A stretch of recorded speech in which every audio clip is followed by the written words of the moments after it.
Good morning to you all, and welcome to the National Academies of Science, Engineering, and Medicine.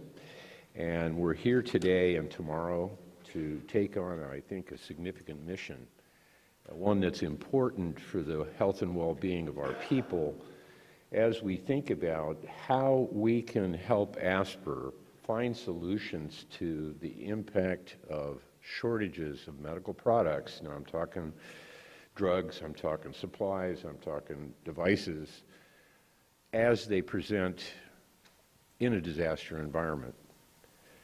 There's been a lot of focus on shortages writ large. After Puerto Rico, people got juiced up again about that because of the impact that it had on Baxter and the impact down the chain that it had on people, patients, providers, and systems. We're not here to necessarily talk about the broader issue of shortages writ large, but rather to look at how shortages present in disaster. And I think you'll find that, and Karen, thank you for helping us come to this, you'll find that we've identified at least 4 scenarios that are really disaster related that relate to shortages. And we'll discuss those. We'll look at those through scenarios. We'll examine them in terms of the dynamics at play. So I think we have an important mission in front of us for the next couple of days. Really glad that we have the presenters that we have, glad that we have the audience that we have, because collectively I think that we can come up with some solutions other than just buy my drugs and put them in the stockpile, which is sort of the default situation that we find ourselves in too frequently. But welcome. I want to thank you all for coming. I want to thank our speakers for stepping up. We turned this around in about 6 weeks because ASPR had asked that we give them something and give them something relatively quickly. Pulling together a meeting like this, getting people to clear their schedules and come and participate and present, not an inconsequential thing, and we thank you all for your willingness to take the opportunity to come and share your views with us. I want to thank the planning group, and every Thursday we had a planning session call, and people were pretty darn religious about participating. Yes, people had to miss occasionally, but I want to thank the planning committee as well. I want to thank also the staff here at the National Academies. Again, a very short turnaround, lots and lots of communication to be done, lots and lots of logistics to manage. I've been concerned that one of our staff may have developed carpal tunnel syndrome because she was sending out so many emails. I was concerned about her ergonomics. But I want to thank the staff for all the work that they did. Lisa, Laura, Claire, Carolyn, Michelle, Erica, Emma. Thank you all. And Scott, welcome back after having a new baby. I know this is a great way to start back to distracting yourself from the sleep loss. The speakers' bios will not be presented in full as we present today. There's a package out there that you can get with full bios on people. Because it's a workshop, we are not issuing a recommendation package. In a workshop format at the National Academies, what they do is they provide a proceedings in brief, which is predicated on the staff and the recorder examining the transcript of what was said, the context in which it was said, and then putting that together in a document that records what the comments and recommendations of individuals were, even though the workshop does not itself produce a document that would be called recommendations. So your thoughts are going to be important. If you identify yourself as you speak, that will make it easier in the transcription to make sure that we identify the source of the comments and the good solutions that you're going to bring, I know. The workshop is being recorded and it's being webcasted. So we welcome all of you that are participating in the webcast. Some of you may remember 10 years ago we were doing this kind of stuff out of ASPR where we bring in state health officials, local health officials, and discuss a topic and offer Q&A.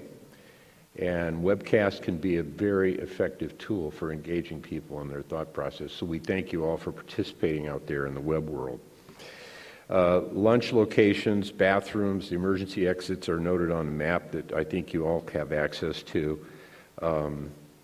So logistics-wise, I think you can find your way. This is a smart group. If you have questions, pester Lisa because she's the boss here, so we'll have her answer your questions.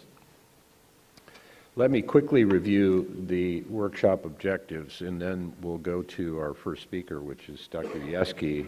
He said, what do I need to say? And I said, well, tell us what you want from this group. So he'll articulate that more succinctly, perhaps, and maybe more practically. But our charge as a workshop is to explore the current evidence base on the causes and effects of medical product shortages that result from disasters or public health emergencies on patient care, patient outcomes, provider resource allocation and availability. So the disaster context is critical here. We're not just here to talk about shortages writ large. We need to discuss the current efforts and innovative approaches that will better predict, prevent, and respond to medical product shortages that result from disasters or other public health emergencies. I think we're going to have some robust discussion on that. Amerisource Bergen, their global risk manager, is here, and I'm sure that he'll lay out some ideas that they're working with, and I'm sure each of you has ideas about how we can understand, predict this, mitigate it, and what it means for us operationally.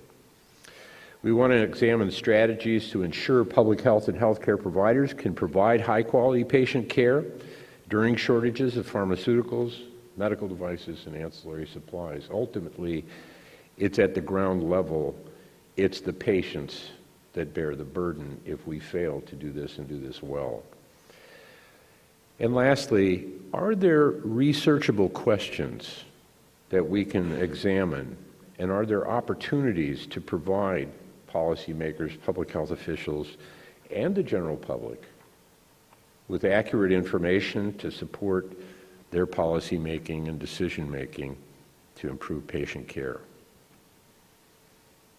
So those are really what we need to deal with here over the next 2 days.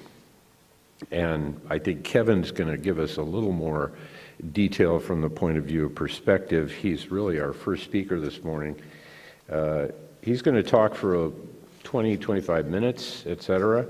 But I'm happy to introduce him. He is a close and old friend, going back to even his medical school days in the mid-'80s at USIS. Kevin is currently the Principal Deputy Assistant Secretary to the ASPR, the Assistant Secretary for Preparedness and Response. He spent 24 years in uniform as a physician at PHS.